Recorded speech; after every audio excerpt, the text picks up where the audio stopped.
इन 10 भारतीय खिलाड़ियों के लिए 2023 की नीलामी एक बुरा सपना साबित होने वाली है, क्योंकि ये 10 प्लेयर्स इस नीलामी में नहीं बिकेंगे। कौन है ये नाम और क्यों नहीं बिकेंगे ये इस साल, इस पर आज इस वीडियो में बात करेंगे। पूरी लिस्ट बताऊंगा, एंड तक वीडियो को देखिए। वीडियो को लाइक और शेयर तो आप करते ही भाई, बहुत प्यार दे रहे हैं तो लाइक और शेयर करते रहिए। और आईपीएल की तमाम न्यूज, फैक्ट्स, अपडेट्स हर रोज सबसे पहले पाते रहने के लिए यहाँ कहीं नीचे से सब्सक्राइब का बटन है, हिट कर दो और बेल आइकन दबाओ। चलिए दोस्तों, पहला नाम जो कि नहीं बिकेगा और इस नाम को लेकर कई सारे सवाल थे जो कि खत्म हो चुके हैं। मार्की सेट में इनको नीलामी में रखा गया है, लेकिन जयदेव उनडकट नहीं बिकने वाले हैं। इसके कई सारे रीजन हैं। दरअसल दोस्तों, ये लास्ट 4 साल से लगातार फ्लॉप हो रहे हैं। इंडियन प्रीमियर लीग में अगर कोई इनकंसिस्टेंट खिलाड़ियों की लिस्ट बनेगी ना, उसमें इस खिलाड़ी का नाम होगा, क्योंकि एक जमाना था जब ये 10-12 करोड़ रुपए में हर साल बिका करते थे। अब इनको कोई 1 करोड़ देने को तैयार नहीं है। बेस प्राइस भी कम की है, लेकिन सिंस 2020 से लगभग 3 साल हो गए, इन्होंने पिछले 3 सालों में 18 मैचेस खेले सिर्फ और सिर्फ 14 विकेट निकाल कर दिए। भारत की अगर हम बोले, इंडिया के एक इंटरनेशनल खिलाड़ी की हैसियत से बात करें, ये प्रदर्शन बिल्कुल भी मान्य नहीं है और बहुत इनकंसिस्टेंट रहे हैं। इसीलिए उनडकट का बिकना इस साल एक नामुमकिन प्रक्रिया का हिस्सा है। दूसरे खिलाड़ी जो नहीं बिकेंगे वो है ईशांत शर्मा। बहुत बड़ा नाम रहे ईशांत शर्मा। भारत की क्रिकेट में पिछले 12 सालों में बहुत तबाही भी मचाई है सामने वाली टीम की, लेकिन अब स्थिति इनके विपरीत है, क्योंकि भारतीय टीम से भी बाहर है, डोमेस्टिक क्रिकेट उतना खेलते नहीं है। 2020 और 2021 में इन्होंने आईपीएल खेला था और 2022 में तो उन्होंने आईपीएल खेला भी नहीं था। और ये जो लास्ट 2 साल थे, इसमें उन्होंने 4 मैचेस में सिर्फ 1 विकेट निकाला था। फॉर्म इनका तब से ही डिटोरिएट है जब से कोरोना लगा था, और कोरोना के लॉकडाउन जो लॉक हुआ, भारत तो खुल गया लेकिन ये खुल नहीं पाए। उम्र अभी भी है, लगभग 33, 34, 35 साल के इस समय, लेकिन फिर भी तेज गेंदबाज की हैसियत से वो उम्र खत्म हो चुकी है। ईशांत शर्मा का बिकना, जिस तरह से भारतीय क्रिकेट से आउट हुए हैं, नीलामी से भी इस साल आउट होना तय है। आगे बढ़ते हैं। तीसरा नाम जो कि नहीं बिकेगा वो है अमित मिश्रा। यार, अमित मिश्रा के साथ है उम्र का तकाजा। 40 साल इस समय इनकी उम्र हो चुकी है। नीलामी में 40 साल का खिलाड़ी कैसे बिकता है नहीं बिकता, ये आपको बहुत अच्छे से पता है, आप भी ऑप्शंस देख रहे हैं। 2020 और 2021 में जो लास्ट 2 इयर्स इनके आईपीएल थे, क्योंकि 2022 में इन्होंने एक भी मैच नहीं खेला था, तो 2020 और 2021 में इन्होंने 7 मैचेस में 9 विकेट निकाल कर दिए थे। प्रदर्शन ठीक था, औसत प्रदर्शन था, लेकिन अब क्या है ना कि पिछले साल भी नहीं खेले। अनसोल्ड होने के चांसेस इसलिए बढ़ जाते हैं क्योंकि उम्र ज्यादा है। तो ये तीसरे खिलाड़ी हैं जो कि इस साल नहीं। आगे बढ़ते हैं दोस्तों। चौथा खिलाड़ी जो नहीं बिकेगा उसका नाम बताएंगे, लेकिन ऑक्शन की पल पल की अपडेट हमारे टेलीग्राम पर आ रही है। मैंने डिस्क्रिप्शन बॉक्स में लिंक डाल दी, फटाफट खोलिए, टेलीग्राम पर जरूर ज्वाइन कर लीजिए। फ्री में ज्वाइन होना है, करना कुछ नहीं है, बस जाइए और भैया ज्वाइन होकर नोटिफिकेशन ऑन कर बैठ जाइए, क्योंकि वहां पर जो मजा है वो कहीं नहीं है। ऑक्शन की एक एक पल पल की अपडेट वहां पर सबसे पहले देंगे। देर नहीं करना है, डिस्क्रिप्शन बॉक्स में लिंक खोलिए, टेलीग्राम पर फॉलो कर लीजिए। चौथा नाम है पीयूष चावला। यार, अमित मिश्रा के जोड़ीदार है, हालांकि उम्र इतनी ज्यादा नहीं है। 34 साल का ये स्पिनर है, 34-35 साल का। फिटनेस एक बहुत बड़ा इशू इनके सामने आ गया है, और उसी फिटनेस के कारण इंटरनेशनल क्रिकेट में, डोमेस्टिक क्रिकेट में और आईपीएल में भी मौके नहीं मिले हैं। क्योंकि साल 2020 और 2021 जो इनके लास्ट 2 इयर्स थे, 2022 में इनको खेलने का मौका नहीं मिला। 8 मैचेस खेले थे 2020 और 2021 में कंबाइंड, और उसमें इन्होंने 7 विकेट्स निकाले थे। भारत के इंटरनेशनल लेवल के स्पिनर की हैसियत से ये प्रदर्शन बिल्कुल भी मान्य नहीं है। क्रिकेट से तो ये साल 2019 से ही आउट चल रहे हैं, और फिटनेस इनके खिलाफ बहुत बड़ा फैक्टर बन जाती है। तो एक जमाने में केकेआर की शान हुआ करते थे पीयूष चावला, कोलकाता नाइट राइडर्स के आइकॉन स्पिनर हुआ करते थे पीयूष चावला। इस साल नहीं बिकेंगे। 5वां नाम जो कि नहीं बिकेगा, बड़ा नाम है, इनके साथ बहुत ट्रेजेडी हुई है, इनके ऊपर तो एक किताब लिखी जानी चाहिए, करुण नायर। भारत के लिए टेस्ट मैचों में हिंदुस्तान की सरजमी पर खेलते हुए 300 रन बनाए। वो आखिरी टेस्ट था शायद, क्योंकि उसके बाद टेस्ट हो गया, ओडीआई हो गया, T20 हो गया, कहीं मौका नहीं मिला करुण नायर को।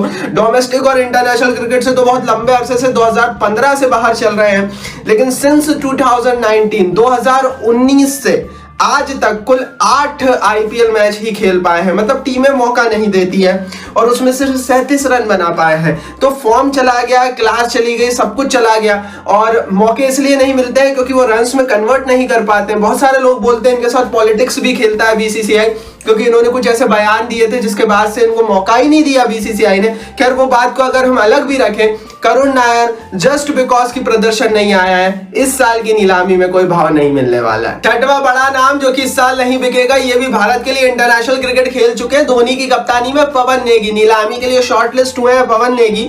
लेकिन आपको बता दें कि लास्ट 3 साल से इन्होंने एक भी आईपीएल का मैच नहीं खेला है। लास्ट 5 सालों में इन्होंने कुल 9 आईपीएल मैच खेले जिसमें सिर्फ 4 विकेट निकाले और सिर्फ 12 रन मारे। अब आप खुद ही सोचिए कि साल 2019 से तो ये खेले नहीं, आई थिंक 2017 के बाद से तो इन्होंने कुछ करा ही नहीं है इंडियन प्रीमियर लीग में। एक जमाने में ये भी 6.5, 7, 8, 11 करोड़ तक में बिकता था।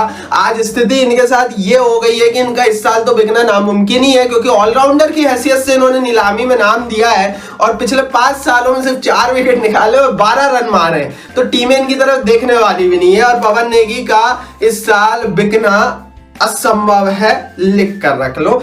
छठवां नाम है इस लिस्ट में। सातवां नाम जो कि एक बड़ा नाम है, अगर आप आईपीएल की बात करते हैं, इस खिलाड़ी को आपने हर जगह देखा होगा, राजस्थान में भी देखा होगा, मुंबई में भी देखा होगा, बट स्थिति अब इनके पूरी तरीके से विपरीत जा चुकी है। धवल कुलकर्णी नहीं बिकने वाले हैं और इसके पीछे कई सारे रीजंस हैं। साल 2017 के बाद से इन्होंने टोटल 26 आईपीएल मैच में सिर्फ 13 विकेट्स निकाले हैं। मतलब हर ये एक आईपीएल मैच के बाद तो विकेटलेस होते ही है। एक बहुत ही बड़ा इंटरेस्टिंग फैक्ट मैं आपको इनके बारे में बताता हूं। साल 2020 से आज तक, मतलब पिछले 3 सालों में इन्होंने आईपीएल में एक भी विकेट नहीं लिया है और शायद पिछला आईपीएल तो इनको एक भी मैच खेलने का मौका भी नहीं मिला। तो ये विकेटलेस रहे 3 सालों से। अगर कोई खिलाड़ी एक भी विकेट नहीं ले पाए तो आप सोच सकते हैं तेज गेंदबाज, उस पर क्या बिडिंग होगी? 0 बिडिंग होगी, क्योंकि खिलाड़ी ने तो कुछ किया ही नहीं है, प्रदर्शन ही नहीं है। और भारत का डोमेस्टिक क्रिकेट खेलते हैं, वहां पर भी कुछ चमके नहीं है ऐसे कि इन पर भाव लगा दिया जाए। और इंटरनेशनल क्रिकेट तो खेलते नहीं, एक जमाने में खेला करते थे 2014-15 के दौर में। तो बहुत सारी चीजें कुलकर्णी के खिलाफ है, पूरी हवा इनके खिलाफ चल रही है। बिकना नामुमकिन है, इस साल नहीं बिकेंगे धवल कुलकर्णी। हालांकि कई सारे लोग बोलते हैं कि शुरुआती समय में इनके साथ पार्शलिटी बहुत हुई, अब वो शुरुआती समय निकल गया। आज की परिस्थिति तो ये है कि इनका प्रदर्शन नहीं आ रहा है और टीमें वही देखती हैं। 8वां नाम, 8वां खिलाड़ी, पता नहीं क्यों इन्होंने नीलामी में अपना नाम दिया है तो बेइज्जती करानी पड़ेगी। मोहित शर्मा यार, चेन्नई सुपर किंग्स की टीम में एक जमाना था 2014-2015 का, खेला करते थे। उस समय धोनी ने इनको इंटरनेशनल क्रिकेट खिलाया था। 2015 का वर्ल्ड कप खेलने ऑस्ट्रेलिया गए थे ओडीआई। आज स्थिति यह है कि ये पूरी क्रिकेट से 2017 से आउट है। 2017 के बाद से इन्होंने किसी तरह का कोई क्रिकेट इंटरनेशनली और डोमेस्टिकली खेला नहीं है। 2018 से आईपीएल में अगर हम बात करें तो 2018 से आज तक 2022 तक कुल 11 मैच में मौका मिला, सिर्फ 9 विकेट निकाले। लास्ट 2 ईयर से तो अनसोल्ड है, कोई खरीद भी नहीं रहा है, तो बहुत बुरी दुर्गति है। और जस्ट बिकॉज की बिक ही नहीं रहा है तो टीमें इस बार भी कोई भाव देने वाली है नहीं। और जो जिस तरह का प्रदर्शन, क्योंकि पिछले 5 सालों में सिर्फ 9 विकेट निकालना बताता है कि खत्म हो चुके हैं। अब इन दियों के अंदर तेल खत्म है और अब इनका बिकना नामुमकिन है। मोहित शर्मा 8वां नाम नहीं बिकेंगे। 9वां नाम जो नहीं बिकेंगे वो है वरुण आरन। 2014 में भारत के लिए प्राइम तेज गेंदबाज की भूमिका वरुण आरन निभाते थे, ऑस्ट्रेलिया गए थे भारत की टीम के साथ। अब स्थिति बहुत खराब है। क्यों खराब है? क्योंकि 2014 में आखिरी बार आईपीएल में तगड़ा प्रदर्शन किया था। 2014 में इन्होंने टोटल 14 मैचेस खेले थे और 16 विकेट लिए थे, वो इनका आखिरी अच्छा प्रदर्शन था। उसके बाद से 2015 से आज तक टोटल 30 मैचों में 18 विकेट निकाल कर दिए आईपीएल में। मतलब जितना वो एक साल में 2014 में विकेट निकाल कर दिए थे, उसके बाद आज तक वो उतने विकेट नहीं निकाल पाए। और जाहिर है भारतीय टीम के हवाले से भी मौका नहीं मिलता है। टीमें देती हैं अभी भी मौका एक दो मैचेस खिलाने का, बट इस साल नहीं मिलने वाला है क्योंकि अब प्रदर्शन बिल्कुल भी नहीं दिख रहा और आरन आउट होने वाले। 10वां नाम है केदार जाधव। इनकी तो क्या बात करूं भाई मैं, ये तो मेरे मतलब दिमाग से ही उतर गया। ये खिलाड़ी धोनी गए और ये भी गए साथ में। 0 आउट ऑफ 10 टीम्स ने, एक भी टीम ने इस साल इनको प्रेफर नहीं किया, इसीलिए ये शॉर्टलिस्ट ही नहीं हुए। ये नीलामी में बिकने ही नहीं आएंगे भाई, ये नीलामी में नहीं बिकने आएंगे क्योंकि मेन लिस्ट में इन्होंने अपने आप को रजिस्टर किया था, बट टीमों ने इनको शॉर्टलिस्ट किया नहीं है। तो ये ऑलरेडी ऑक्शन से आउट हो चुके हैं, अनसोल्ड हो चुके हैं। तो ये 10 नाम थे भारत के जो कि इस साल की नीलामी में नहीं बिकेंगे। पुरानी यादें बहुत ताजा हुई होगी इन नामों को सुनकर, क्योंकि एक जमाना था जिसमें से ये हर नाम ऐसा था कि खूब चलता था आईपीएल में, एक ना एक सीजन तो खूब चला ही है इनमें से कोई ना कोई खिलाड़ी, बट अब सब कुछ खत्म हो गया और नए प्लेयर्स आ गए। तो आईपीएल के लिए एक लाइक बनता है, इस लिस्ट के लिए एक लाइक बनता है। लाइक कीजिए इस वीडियो को। तमाम रिपोर्ट ऐसे ही पाते रहने के लिए चैनल को सब्सक्राइब करिए, बेल आइकन दबाइए और टेलीग्राम पर फॉलो कर लो। ऑक्शन अपडेट के लिए डिस्क्रिप्शन बॉक्स में लिंक है।